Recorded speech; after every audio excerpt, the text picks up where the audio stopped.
Are you ready to get into some crazy Dexter lore? Because I am. So right now we got the Dexter books are disgusting. They're gross. No way, dude. The Dexter books are so freaking gross, my dude. Anyways, we got it. The Movie Critics Club. So Mondays, exactly. Dude, what if that was Dexter's catchphrase too? He just had the Garfield like, I love lasagna, Mondays, and serial killing. Let's get into it. Dexter Morgan, they imagine the charismatic anti-hero from the TV series. Someone who, despite his dark urges, manages to earn a strange sense of sympathy from the audience. However, Dexter in the original books by Jeff Lindsay is a far cry from the more PG-13 version that we see on screen. He has sex with the bodies. He takes the bodies. The bodies are just sitting there and he's like, oh no, you were a criminal? Well, I'm gonna have sex with you and then kill you. I have no idea. I've never read the Dexter books until I actually started seeing like more people making Dexter content. I actually didn't know they were a book. Sue me. I know a lot of things started as books, but I just didn't know Dexter started as a book. Dexter is a deeply disturbed. Dexter Lasagna edition is just waiting to happen, bro. He's like, Monday, stab in the throat. Gotta have my plastic and lasagna. And disgusting serial killer, just like the real-life monsters whose horrific crimes haunt true crime literature. Now, the TV show obviously took a different approach, shaping Dexter into a character that audiences could relate to, at least in some ways. Essentially, the goal was to make him a bit more human, someone whose twisted moral code, killing those who only deserved it, like criminals, gave viewers just enough justification to root for him. But if you've By the way, I've made videos in the past where I utilize clips like this, and if you notice how they're just before about 15 seconds, if you use anything longer, YouTube comes in and just slaps their meaty genitals right onto your forehead and says, get it out of here. You can't make movie content. What are you doing, jabroni? You would be better off jerking off in a sewer somewhere. And that just kind of hurts my feelings because I wanted to make a lot more movie reviews, and I like, it just makes it so hard for me because I end up doing it over video game commentary or just staring into the camera and putting in like a lot of effort into like face cam stuff, and it's just hadn't paid off. It didn't pay off. It didn't work. My best one that I still think I ever made was my Poor Things review. I think that Poor Things review, about half of it, or maybe like at least the first like 3 minutes, are just absolute comedy gold. And the fact that video didn't do better made me not want to do movie reviews anymore. But it's something that you got to learn if you ever want to do this yourself, is you got to make sure your clips are underneath a certain amount of time and learn how to put like certain filters over it to make sure that you don't hit that YouTube like copyright system, because like these movie studios are mad weird about the shit. Ever read the books, you'd be shocked at the unsettling darkness of the original Dexter Morgan. The book version is the true character of Dexter, later adapted and heavily sanitized for television. In this video, I'm going to dive into the most revolting and twisted things Dexter does in the books. And trust me, it's not for the faint of heart. Dexter's gonna come in and be like, surprise, motherfucker. Give me some fries, motherfucker. Hey, suit and ties, motherfucker. So honestly, let's just start with one of the most gruesome aspects in the books, which is Dexter sometimes dismembers victims while they're still alive. The best way to paint this picture is literally by comparing him to Art the Clown from the Terrifier series. Now, I can't show clips from those movies due to their extreme graphic nature. It would instantly age restrict this video, but if you've seen any of the Terrifier movies, you would understand the level of horror we're talking about. I haven't seen the Terrifier movies because I heard the first one was mid and not very good, and I've had some people tell me that it just wasn't a fun watch, so I said, outski my brother, I am not going to do that, not for me. And then I heard the sequel was actually good, and then the third one's like break you up and then put your penis on a couch, all JD Vance style, right? And I kind of want to mess with the series, so let me know in the comments below or whatever, in chat or whatever, is the Terrifier series actually worth watching? Art the Clown possesses a supernatural ability to keep his victims alive while torturing them. While Dexter doesn't have this supernatural power that Art the Clown has, his methods in the book echo this brutality, because he intentionally keeps his victims alive while he slices off fingers, ears, and other body parts, all while they remain conscious and suffering. Dude, as soon as I heard cutting off ears, I was thinking of Reservoir Dogs, cause I'm stuck in the middle with you. Ooh, such a good scene, dude. If you haven't seen Reservoir Dogs, another amazing movie. It's still probably up there with my favorite Tarantino films. I think if I had to rank the Tarantino films, Jackie Brown's my least favorite. I think it's a great movie. Don't get me wrong, it's a great movie, but it's not my favorite. Then it would probably be the Kill Bills, Hateful Eight, shit, Pulp Fiction. Ooh, now we're getting somewhere. Pulp Fiction, Django. No. Reservoir Dogs, Django, and then Once Upon a Time in Hollywood. I think that's my list. I think that's my definite list. Like Art the Clown, and also like Dr. Danko in the books as well, but we'll get into that a little bit later. So reading the books will undeniably change your perspective on Dexter. This version of him is not a misunderstood vigilante, but a genuine serial killer. Yes, he still kills criminals, but he's nothing like the TV show version at all. He is a cold-blooded murderer who kills purely for his own enjoyment. Unlike in the show where Dexter occasionally shows flashes of sympathy and even remorse, the book version is devoid of Dusk Till Dawn, though, he like co-directed, so I'm not saying like I love Dusk Till Dawn. The funny thing about Dusk Till Dawn is the fact that half of the movie is like this runaway crime thriller, the other half is this vampire movie, and I think both are really well done. But I think Tarantino co-wrote that with Robert Rodriguez, and they made that film together, so that's more of a side project. I mean, that one in like that I can't remember, the hotel one was kind of the same way. He did one of the Grindhouse movies. I think it was Planet Terror. And I like Planet Terror a lot, but I don't consider that in his like main catalog. I mean, that's just like why I didn't mention Natural Born Killers or Once Upon a Time in Hollywood, because I think my one of my favorite Tarantino like written scripts of all time, and I think it might beat out I don't know, Once Upon a Time in Hollywood just kind of hit me to where I have like this nostalgic view of what Hollywood was in my mind when I was a kid wanting to be an actor and shit, and Once Upon a Time in Hollywood just laid that out perfectly. It had my like Bruce Lee moments, it had like the coolness of like the Clint Eastwood style actor. I just really like Once Upon a Time in Hollywood. But also, like, if you look at True Romance, True Romance is the one that I think is like up there with it. I just think True Romance is such a beautiful film and so well done in so many different angles. I don't think there's a single character that's poorly written. I love that the director made it feel like a Tarantino movie, but with his own spin on it. Like, he changed the ending to be more happy, and it just feels like it's still a Tarantino movie. Like, you watch Natural Born Killers, and it's a fucking Oliver Stone movie with Tarantino written characters. That's what it is.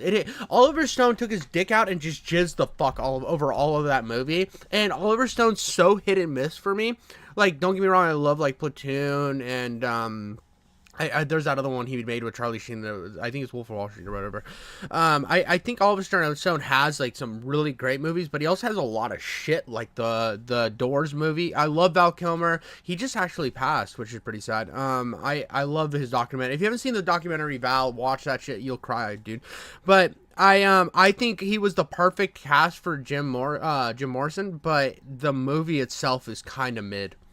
Humanity whatsoever. Dexter has completely no feelings whatsoever. He is truly a psychopath in this book. The show also allows Dexter to form emotional connections, even feeling conflicted about some of the people who end up on his table. The books, on the other hand, strip away from this facade, leaving us with an unfeeling predator who relishes in his twisted work. When I first learned that Dexter shared similarities with a character as horrifying as Art the Clown, I found myself strangely drawn to this version of the story, and honestly prefer Dexter in the books. And let me explain why. The TV show's portrayal of Dexter is crafted to make us like him, which, I mean, it makes sense. It's a show, and viewers need a reason to keep watching, and by liking the main character, you'll keep watching the show. So it's completely easily understandable to make a successful show. But this likability comes with a dangerous side effect. We find ourselves accepting, even justifying, Dexter's actions. We forget that in the real world, a person like Dexter would not be a hero. He would be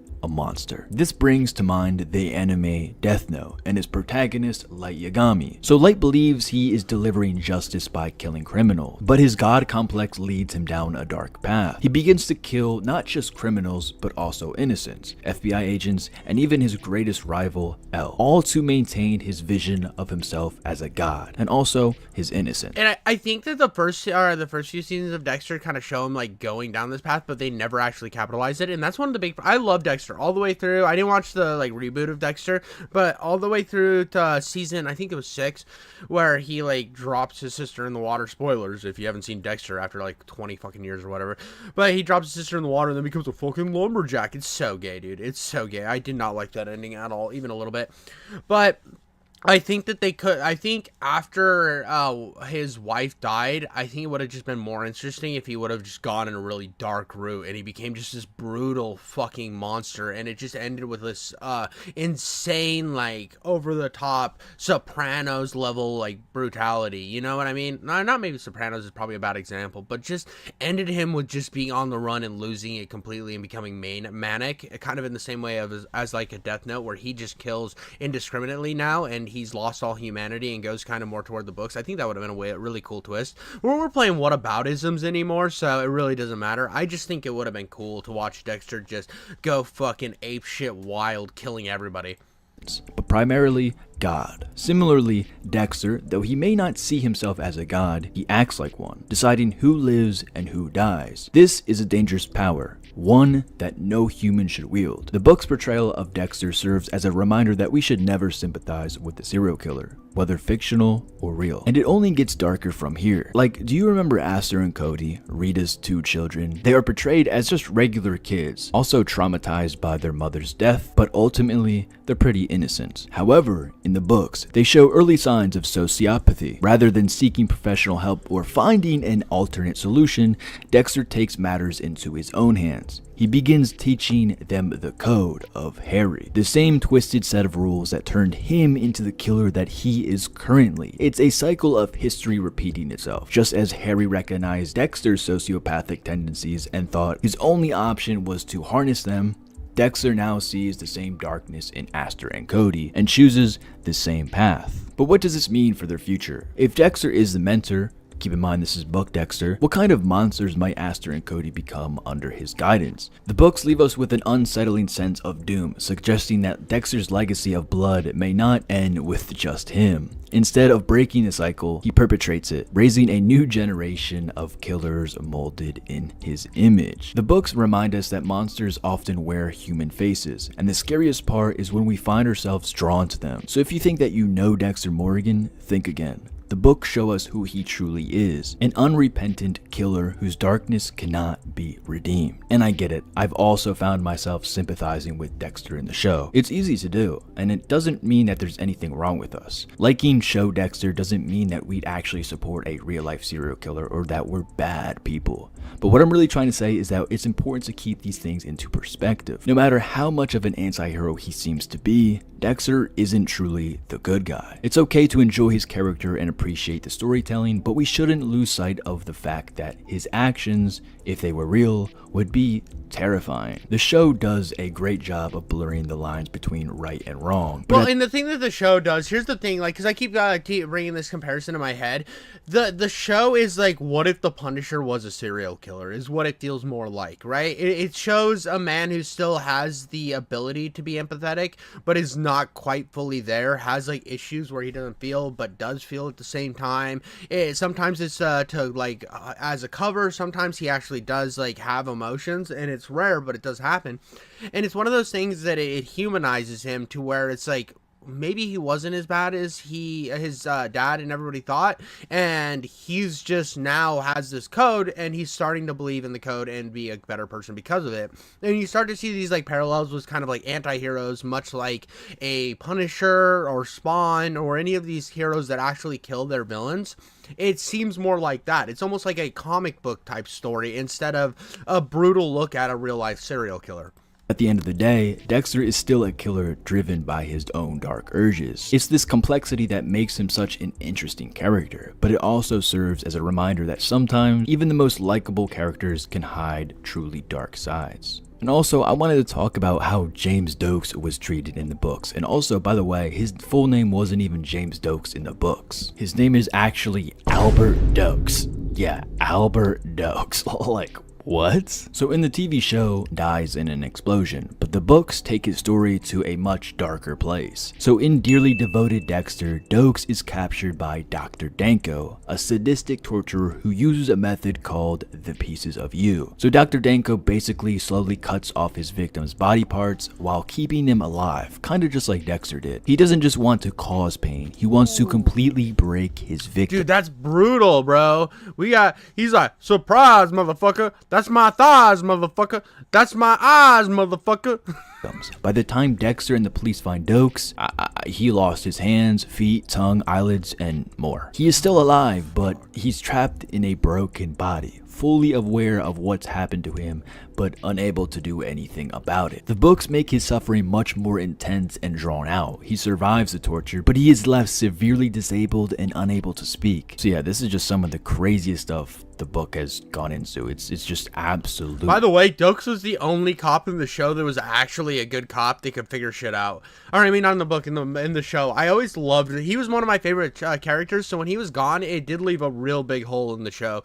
It wasn't really that. They brought in that FBI guy. They brought in some other people that would like get on Dexter's tail to add like a little bit of suspense and stuff. But there was never somebody like Dokes that was always an imminent threat.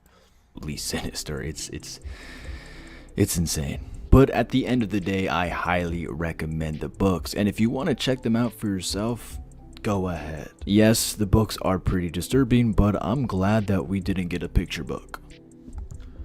I mean, that was a pretty good video. I'm interested in the books. I really want to know more about Dexter. I think that it's one of my favorite shows ever made. It's easily in my like top 10 shows I've ever watched. I mean, there's a lot of shows where people are like, "Oh, you gotta watch this. It's so good," and I'm like, "Yeah, it's fine." But this was like one of those that I've actually watched through Dexter twice, and it's rare for me to rewatch a show just because it's like there's so much out there and there's so much other stuff I could be spending my time with. But Dexter just had so many endearing characters, so I mean, there's a good chance that I will listen to these books. I like to listen to audiobooks when I'm working and stuff, and this would be perfect. I think this might be my next series. I was listening to the Pendergast series, and I really enjoyed that. It's more of kind of X-Files-y, kind of Mystery of the Week type stuff, and they were really good. I really like the main character. He's like from the South. He's like, "Oh, my name is Arthur as Waldo Pendergast or something." I can't remember what his first name was. It was something fucking weird like that. But anyways, guys, like, subscribe, comment. This was a fun one. I really like Dexter, so we might see some more Dexter lore dives on the channel.